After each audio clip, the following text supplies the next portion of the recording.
decided to share with you the canoe meltdown story today. I mean, it wasn't a full-blown, like, massive meltdown. We very, very, very rarely have those in our home anymore.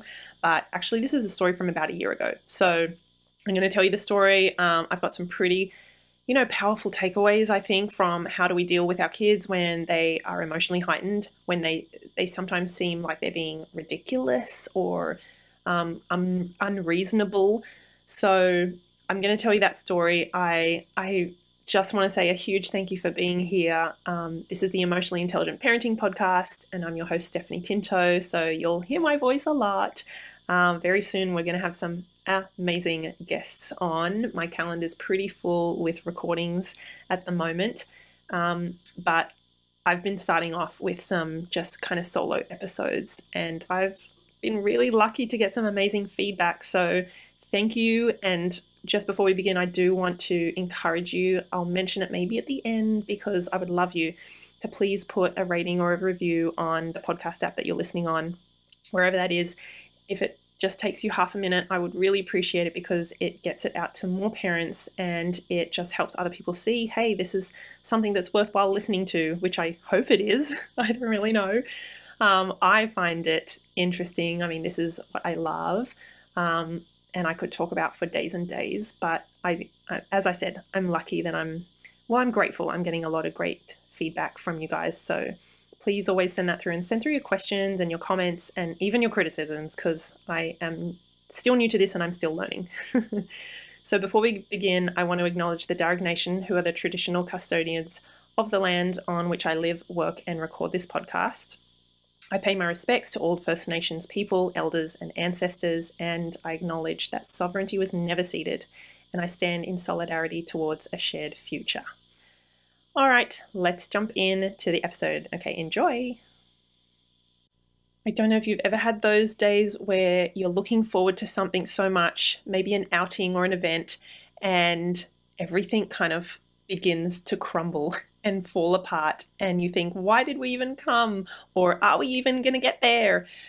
Plans change very quickly when you have kids, right? So I want to jump straight in with a story that's going to, I guess, number one, help you feel not so alone if you have experienced that, because oh my gosh, I have so many times. And I also want this story, I know I've told this story a few times before, not on the podcast obviously yet, but to my community online and things. And I really get feedback that parents go, oh my gosh, that made so much sense. Oh my gosh, I could have seen myself there. Oh, I would have thought exactly the same thing. And for a lot of us, sometimes when we have a day where our plans go awry or our kids throw a spanner in the works, then the rest of the day can be a write-off, right? Am I right? Like it can, things with our kids can really take a turn for the worst. Sometimes I want to say if we let it, like I am not here to say, parents, if you're doing all the right things, your kid's going to be perfect and amazing and you'll have wonderful days, wonderful weeks and years. There are still going to be bumps in the road. But let me tell you the story about my daughter and I going out for the day and what happened, because I think, I know it's going to benefit, a lot of you guys who are thinking, what do I do when my kids kind of, throw a spanner in the works and their emotions take over and their behavior, takes a dive, and potentially it can either make or break our days sometimes. So let me jump straight in. So this is probably a year ago, and we left the boys at home for the weekend, and my daughter and I went up the coast to see my parents, and we're really lucky that we're able to borrow a canoe off friends and go out on the water. So it is so beautiful up there on the coast. The water is calm. There's pelicans around where we go. There's, a lot of sea life and things like that. And my parents often, take us out to, we'll have lunch and then we will go on the canoe. And so that only started, I guess, recently from like a year ago or so. And so I thought, wow, let's go up and let's go on the canoe. It'll be really fun. And my daughter at that point had not been on a canoe yet. But she was excited, like I told her about it and everything. So we were ready to go with the swimmers and, our towels and everything. So let me paint you the picture of what happened. So we arrived with my parents and my daughter near the beach, or I guess kind of the bay, and my dad and I are unloading the canoe and getting life jackets on. And we'd luckily been able to pick up a mini, like a kid's life jacket for my daughter, and she was putting it on and, was excited and curious. We were parked near the water, taking off the canoe, and all of a sudden she started saying some, things along the line of, I don't want to go, I don't want the canoe, like I don't want to do it anymore. And she just kind of switched a little bit, right? So me being me, I was like, that's okay. No problems. You don't have to go. You can stay here with Gran and I'll go with Pa. And so she was okay. Like you guys probably know me. I'm there to accept and acknowledge how she's feeling. I'm going to validate that she doesn't want to go. I'm not going to make light of that or dismiss it or say, you've been looking forward to this. Don't be so silly. Or what do you mean? Like, you're being ridiculous and why wouldn't you love it? And hurry up, you'll be fine, just get in. So I did none of that. But I said, yeah, that's okay, like you can watch and we'll go in. And so she was okay, which led me to continue on with my dad, take off we got the canoe off, put it in the water. And so my mum was with her and we were pushing off like the canoe, and then I can remember her face. It kind of changed a little bit. Like it just, when you see your child's facial expression shift and you're like, uh-oh. And so we were just out in the water and I was like, oh, I wonder how this will go. So we pushed out and my mum was with her and she was watching us. And she was not melting down. She was not crying her eyes out. She wasn't even crying. So, this is where we make careful, I guess, on the fly decisions. I didn't think, whoa, this is like, she's really not okay. Dad, hang on, let's go back and let me check. Plus, I trust my mum. I love her and she's so good with my kids. So I was like, cool, mum has her if she starts to get upset. But I think, we were going right close to the kind of shore, just around. Honestly, it was like less than 5-minute trip, and she was able to walk along the shore and watch us the whole time. We were just going to meet at the other jetty, kind of around the corner. So we pushed off and we went, and I was like, oh, her face changed. I was like, oh gosh, like what is going to happen? Anyway, so I was trying to enjoy myself, and I was like, trust mum. That's my Gran. I was like, trust her. She's holding Eve's hand, and I was waving and I was smiling. I was showing Eve, my daughter, this is fun, and hi, you can see us. And then I could see that she was like clinging on then to my mum, and I couldn't really see her properly, but I could see she was like, she was not okay with it. Anyway, we kind of passed a few more people around the corner, and she kept walking, and then my dad and I pulled in our canoe, and at that point I saw my daughter, because my mum was, I think, holding her, and she was crying and she was really upset. And I got out quickly and I said, hey, what's up? Something like that. I said, oh no, you're upset, what's happened, and went to be with her. And that, she kind of escalated. And so I was sitting with her on the sand, and she was saying things like, no canoe, bad mummy. Like she was being, what other people would class as being rude and disrespectful, because she was saying like bad mummy, naughty, like rude, no more canoe, bad canoe, kind of things like that. And like at that point, or at her age, she had very sophisticated language.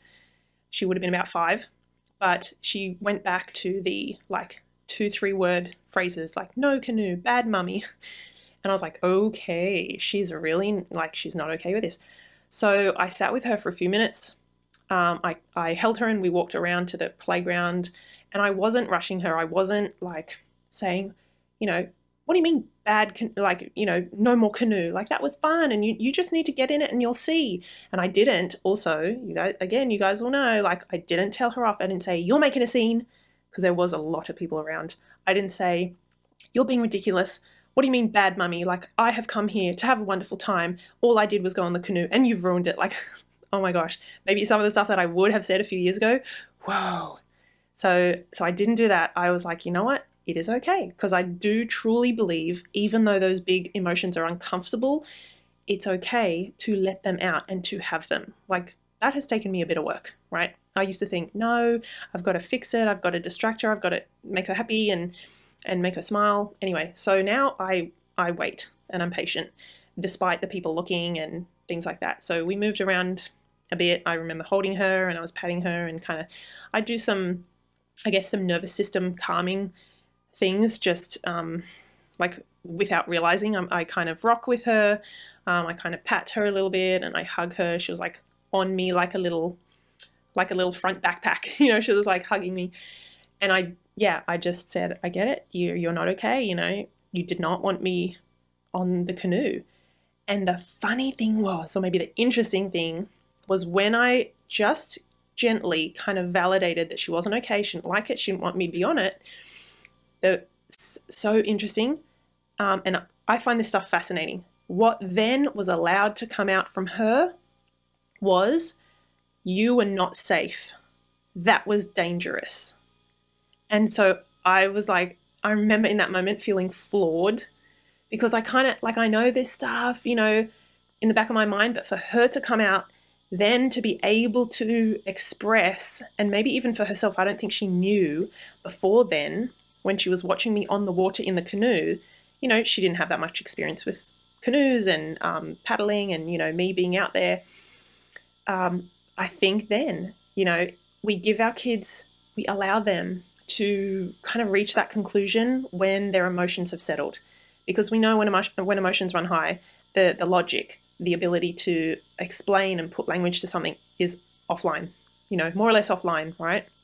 So she was then able to articulate that. And I was like, and then I validated, which is basically, you know, a lot of, you could call it active listening. You could call it, you know, explaining what she has just said. I said to her, you thought I was in danger and you were so worried I would get hurt. Like, I said something along those lines. And I remember she was like, yes. She was like, no canoe, don't go on it, no more. And I was like, oh my goodness. Anyway, so we got through that. Like, obviously, eventually she calmed down. We didn't go on it again. What did happen was, a little bit after that, after we had played at the playground there, near the penguins, sorry, not the penguins, did I say penguins before? Pelicans. I want to make that distinction. There's a lot of pelicans around there, which are massive, by the way. I don't know if everywhere they are, and I have just never been up close, but holy moly, some of these pelicans were like the size of a large dog. Anyway, I digress. So we played in the playground, and then we were going to pack away the canoe, I think, and like hoist it back onto the car. And we went down there, and I don't know why, like we hung there for a second talking about something. And I remember my daughter, independently climbed in the canoe and was like looking around at the seats and the wooden bar that goes across it and the oars. And I like remember looking at my mum and I was like, what is she doing? She had like climbed in, and she obviously felt safe it being there on the shore. And funny thing is, I said, Eve, you're in the canoe, you know, what do you think? And we had a little chat, and we had a little play, and we were looking at the little like crabs in the sand and stuff. And I can't remember who suggested it, but she went out in the canoe with my dad. Like, honestly, this was probably half an hour, maybe an hour after we had had that kind of, you could call it a meltdown. And she was out there, and I took videos and I took photos, and I was so proud. Like, I'm remembering now. If you guys could see me, I'm like grinning from ear to ear. I was so proud of her. And I was like, whoa, look what happens when we just allow and we just step back and we let our kids not be okay. We let them crumble when something is too scary. And then we wait and allow them to, it kind of invites them when they're ready, you can have a go, right? And she took that on. So we've been up there obviously a fair few times since, and she's gone in, she'll go in with different people. She'll have fun, and she'll do some little rowing as best she can. So now she loves it. But I just wonder, if things would have gone differently that day, and if I would have, yelled or shamed her or told her she was being ridiculous or punished her for that reaction, like where would we be now? Would we be, I don't know, just backwards, right? So I love, like, that memory is so special to me. And it just, I guess, a couple of takeaways. It's a reminder that your kids are not going to have it together all the time, and that's okay. I mean, you're not going to have it together all the time. It will look different to your child, but that's okay. We're not supposed to be happy and joyful and calm and relaxed and engaged and connected all the time, because we're human, right? Things trigger us and things upset us. The other thing is, if we can look beneath the iceberg at what may be triggering our child, and obviously for her in this situation, a big one was fear. Like, she was in a bit of an unfamiliar situation. She didn't yet trust. She didn't yet have the capacity to trust that because we were doing it and other people were doing it, and we seemed fine and relaxed and happy, that it would be safe. She was, in her brain, she was still like, nah, like, that's, mum is going out there and I don't know if she will come back. So, I mean, how age appropriate for a 5-year-old as well. So I think it's just really important to think, okay, can we, in some of those big challenging moments, step back a little bit, or like zoom out to think, what might be driving my child's behavior here? Their ridiculous behavior, or their overwhelming behavior, or their emotional behavior, right? Because everything that underlies those big emotions is some kind of either a fear or a trigger, or this is unfair, or this is I'm exhausted and I can't cope, or I've like, this situation is beyond my skills and my capabilities. Like, my point is, there are always things that are kind of driving your child's behavior and the way they act or show up in any different situation. So I remember a little while ago, I've got a blog somewhere on my website, and I put down a few reasons. I've even put this in my book, From Chaos to Connection, a kind of like a list of some really common, I guess, roadblocks, maybe, things that can be under our kids' iceberg, or that are driving these, challenging behaviors. So number one, we know that emotions run high, and then their logic and their ability to access language and express themselves articulately or maturely, that kind of goes low, that goes offline, right? It makes it really tough for them to be flexible and responsive and use that, upstairs part of their brain. So when emotions are high, yes, expect your kids to kind of be unreasonable, because they've lost access to that reasonable and logical part of their brain, right? They literally go into their amygdala, they go into fight or flight, and they do seem really unreasonable and overwhelmed. Hunger can play a massive role, especially now that we know things like when blood sugar levels drop, then we do get hangry, we do get cranky and irritable, right? I even remember, same child, I realized at one point, why is she so cranky? Like, why is everything a no one day? And it was late in the afternoon, and I remembered, oh my God, we missed lunch. So she didn't eat lunch because we were out, we were busy. And she had like a tiny scrap of breakfast, she wasn't that hungry then. And I'm like, oh, she hasn't eaten in 8 hours. Like, no wonder. So I fed her, and then night and day. Obviously, things like being tired, not getting enough sleep, we know that impacts kids and their behavior. So that's something else running under the iceberg. Getting sick, of course, right? Coming down with something. We know that flexible thinking, impulse control, problem solving, all of these really complex thinking skills are still very much developing in our kids. Okay, so they're not going to have access to them all the time. We're going to see bursts, but especially when the pressure is on and the emotions are high, they lose access to those still developing skills. Okay, another thing is that I think when our kids feel disconnected to us, if we have a lot going on ourselves as parents, if we have been working late, if we have been away, traveling, things like that, if we're just not really accessible and connected to them, we haven't kind of spent some quality time, then we can definitely see that reflected in their behavior. And I don't want you guys to think that that's like an intentional, manipulative thing. I know that when I haven't spent enough time with my husband, the gap kind of grows. Like, I'm like, who are you again? Like, I have to build that connection. We have to hug each day. We have to have a chat. right? That disconnection really does make a difference in how I'm feeling, how he's feeling, and how our kids do too. So it's like this unconscious thing I think that our nervous system needs. Of course, there's things like if there are big, significant events that happen in our kids' lives, maybe grandma's been in hospital for a week, maybe their favorite teacher's been away. Lots of those things as well impact, I guess, our what's under our kids' iceberg and how they're feeling and how they're showing up. So we really have to be, I don't want to say across everything, like that's too much pressure, but can you be mindful of, oh, what, no wonder she is cranky or irritable or he is being uncooperative because like, 1, 2, 3, 4, look at the week we've had. Okay. So I just want you guys to remember they're little humans and they're doing the best with the brain that they have. And it's not a very good brain. I say that with love, but because it's under construction, right? So zoom out like I did when your child is, not, their behavior isn't meeting your expectations or their emotions are running high and you're like, what is going on? And, you're not usually like this, or you're being over the top or ridiculous. Just like zoom out and think, okay, what's under their iceberg? What else could be going on that I'm not immediately seeing?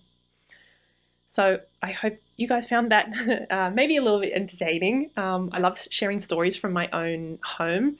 I try to do it really carefully, and I think as my kids get older, I'm going to be, mindful and be able to chat with them. And, I never share really, really deep personal things, but I think it's okay and it's really beneficial to share stories that help you guys, number one, not feel alone, and number two, kind of, see some similarities in my family with yours and how I deal with things and just another way of looking at things.